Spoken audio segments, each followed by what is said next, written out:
join me. As today I'll be talking about Mcebisi Jonas and his appointment as the head of the Envoy. Just a little bit. I'll be talking about Mcebisi Jonas, who has been appointed by President Cyril Ramaphosa as the head of the Envoy to the United States of America. I've termed it a begging gig. Okay, this is a gig where South Africa is going to back the United States of America, because knowing President Cyril Ramaphosa and his approach and stance when it comes to white monopoly capital, because when we talk about the white monopoly capital, then the United States of America is at the head. The United States of America is at the head of that white monopoly capital. It is the godfather of the white monopoly capital. When we talk about the white monopoly capital, so the United States of America is the godfather of the white monopoly capital. So here we're talking about the reason that why of all the people did Cyril Ramaphosa decide to appoint Mcebisi Jonas? He could have gone for anyone, right? He could have gone for anyone. But of course, we understand that Cyril Ramaphosa, you see, you should not be fooled. You should not be fooled by some of the things that he says and some of the moves that he sometimes makes, because he sometimes makes some of the insignificant moves that appear to be significant, like the lie, which is the Expropriation Act. We know, those who of us who are radical enough, who are ideologically clear, we know that the so-called expropriation, that is the so-called Expropriation Act, which has caused so much uproar amongst the racists and the liberals, those who believe that black people or Africans and natives do not deserve to have their land back. We have seen so much uproar from them. But if you go into detail, then you realize that actually that Expropriation Act does nothing. It does nothing in a way of ensuring that the land is returned to the natives. The land is returned to the Africans. You see, so those are the kind of the moves that Cyril Ramaphosa sometimes makes to deceive and confuse those who are ideologically vulnerable and susceptible to such maneuvers. You'd hear them clapping, and this happens on the both spectrums of the things. Okay, those on the side, those who claim to want progress, you'd hear them clap for such moves because they've not interrogated those moves properly. We've seen the likes of even Dr. Mcebisi Jonas, of which, by the way, what he did there even went further to expose his ideological naivety. You guys remember that tweet that Dr. Mcebisi Jonas once sent out? It was about some 2 months or 3 months back, where he was praising Cyril Ramaphosa for making the moves in terms of some of these acts and all of that. But people who on this side who are clapping, they find themselves, they are just victims as the ones who are on the right, the hardcore racists and the liberals who don't want to see black people making progress. Because all of them, they take things at face value, but they never go deep to interrogate. To interrogate, what does this actually mean? You see? So when you look at the positions, remember it was around 2018 where there were public consultations, public processes, public participations regarding the expropriation of land and compensation. Overwhelmingly people who took part in that. I'm talking about people who attended in the public, what you call public spaces, in the community halls and all of that, where those processes were unfolding, and people who wrote participating in this subject, they were explicitly clear that we want expropriation of land without compensation. And when we talk about expropriation of land without compensation, we are not talking about unused and unviable land. Who must get unviable land? What is the point of talking about expropriation of land without compensation if you are going to keep viable land and productive land in the hands of the settlers, and you hand over the unproductive land to the natives? Therefore, you are setting up the natives for failure. You see? So this uproar and all of that, it is people who have not even interrogated what these things mean. See, that's the problem we are having. Thank you, Tim and Taus. Say hello, greetings to you as well, my brother. So that's the challenge we have. So now, when you look at Mcebisi Jonas, look at his politics, look at his ideological positions. Of course, this is a man that sprang into public space after the claims that he made. Unfortunately, the claims that he could not substantiate. If you remember well, Mcebisi Jonas was a star witness, right? Star witness. He was a star witness of that commission, that the so-called state capture commission. He was a key part of that narrative, Mcebisi Jonas. And look at these people. Look at how they get to be rewarded in one way or another. It can be in government or in business. That entity has got to do with Ramaphosa's government.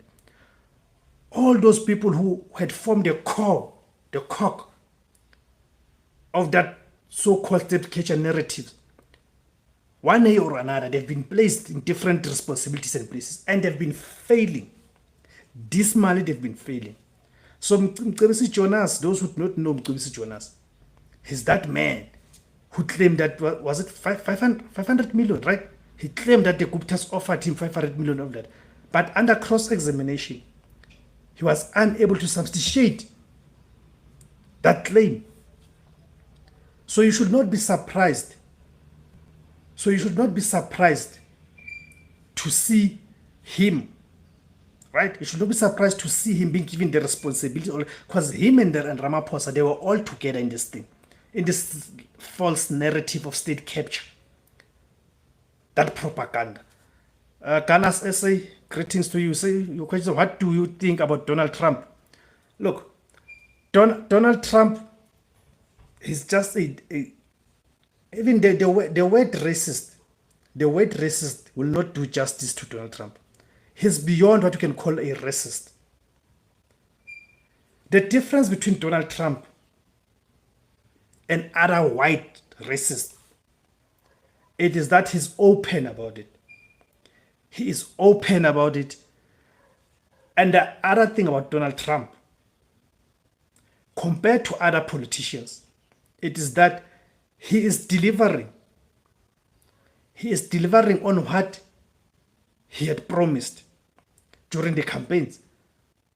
You'd understand that during the campaign, these politicians, they make different promises. Can be it in America, be in South Africa, and all that. So Donald Trump, he's being true to his word. In short, the people who voted for Donald Trump, it are the people who voted for this kind of maneuvers that Donald Trump is making. Unfortunately, because he lacks that intelligence, this is Donald Trump, he's unable to calculate some of the things. He's unable to calculate some of the things. So he just moves, right? He just makes moves without understanding the repercussions of the moves that he makes. Therefore, exposing his ideological and intellectual ineptitude. That's what it does to Donald Trump. So that would be my characterization of who's Donald Trump and what do I think of him. So going back to the subject of Mcebisi Jonas, why he's appointed. He's appointed because himself, Ramaphosa, and others, They subscribe to this narrative, and that because they are the beneficiaries. You must understand that economically, Cyril Ramaphosa, the Mcebisi Jonas, and all of that, these are the people who are beneficiaries of the system. They've been enriched by this system, the system where the whites get to keep their wealth to themselves and bring on board the select few black faces. So Ramaphosa, Mcebisi Jonas, and others, those are the beneficiaries of that system. So they are not for transformation in its fullest. They are not for transformation in a meaningful way. Because they know that they do not want to upset the people who have brought them onto the table. This explains why I'm saying this is a begging gig. Mcebisi Jonas, that the Envoy is leading there, he's not going there to tell the United States of America and Donald Trump that South Africa is a sovereign country. Therefore, it has to make its own decisions about its own future and ensuring that there's justice and there's transformation. Because there has to be a clear understanding. Not that this Donald Trump and his friends don't understand this. They clearly understand this. That for you to be able to bring about justice and transformation, you've got to have deliberate policies that will ensure that the natives who were disadvantaged, because we remember that natives were disadvantaged by colonialism through its different stages, including apartheid, because I've always said that apartheid is just a continuation of colonialism. So there has to be policies that respond directly to that exclusion that black people were excluded. You cannot be talking about wanting to level the playing field because you can never. There's been 400 years of exclusion of the natives and a violent exclusion. So now we cannot want to talk about leveling the playing field. How to level the playing fields? You need to ensure that you give to the natives who were excluded. You see? So it cannot be 30 years after the so-called democracy, all of a sudden we want to talk about leveling the playing fields. How so when the colonizers are still keeping their ill-gotten wealth and advantages? Hence you see what South Africa becoming the most unequal society in the world. It tells you that this democracy is only beneficial to who? To the settlers, at the expense of the natives. So just a brief background of who Mcebisi Jonas. Mcebisi Jonas was born in 1960 in Newtoneg. It's known as Tinag in the Eastern Cape in South Africa. He was educated at the Naval High School in Port Elizabeth.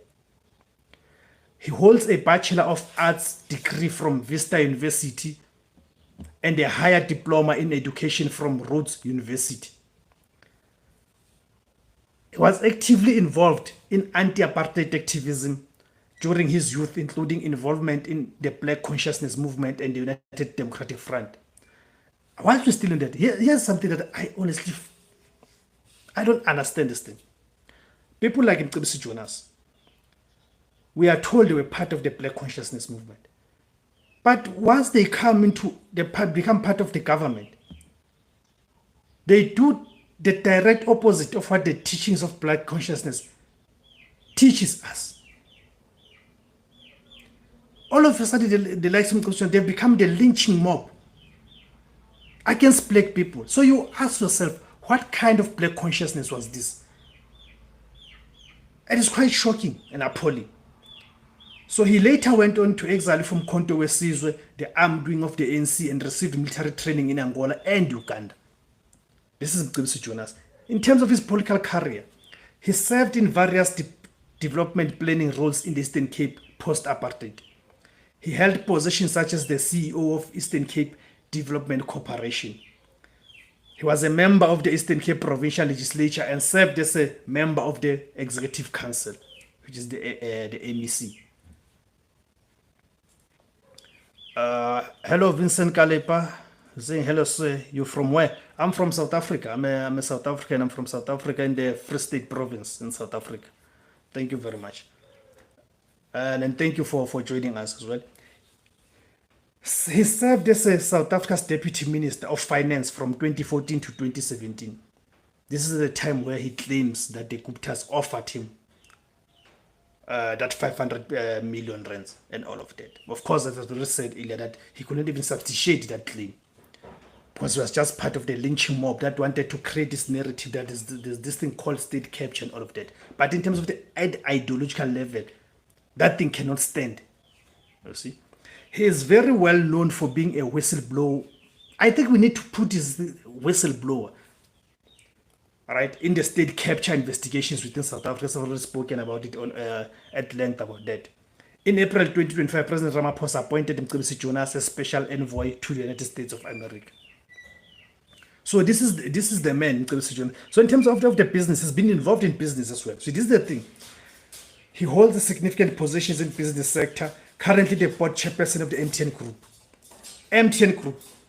Remember Ramaphosa, Cyril Ramaphosa, had or still has shares in that company called MTN. So you see what I'm talking about here. Held many non-executive director positions within various large South African companies. He heads Ntiso Investment Holdings.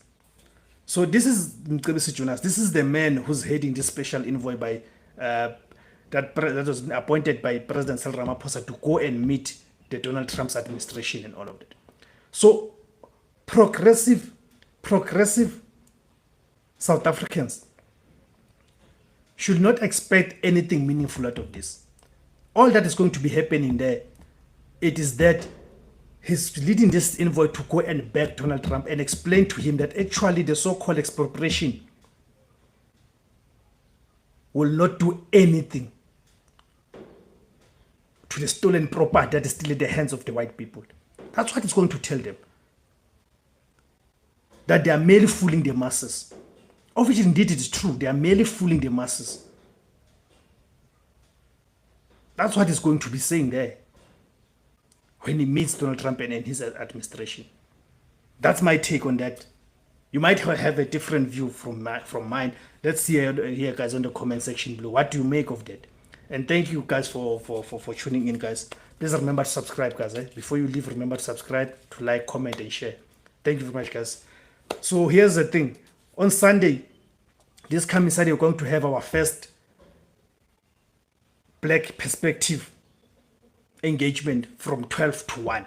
Every Sunday, we're going to be holding that. Going to be having the Black Perspective conversation for an hour. So please join us this Sunday the 20th of April at 12 o'clock. In terms of the videos, guys, we're still going back to our publishing schedule. Going to drop the videos Monday, Wednesday, Friday. Then on Wednesday we do a live. But now and then we'll do a live when the need arises, whenever we feel like we need to talk about something, we need to get something off the chest. Thank you guys for tuning in. Siyabonga ma-Afrika. Izwe lethu, i-Afrika.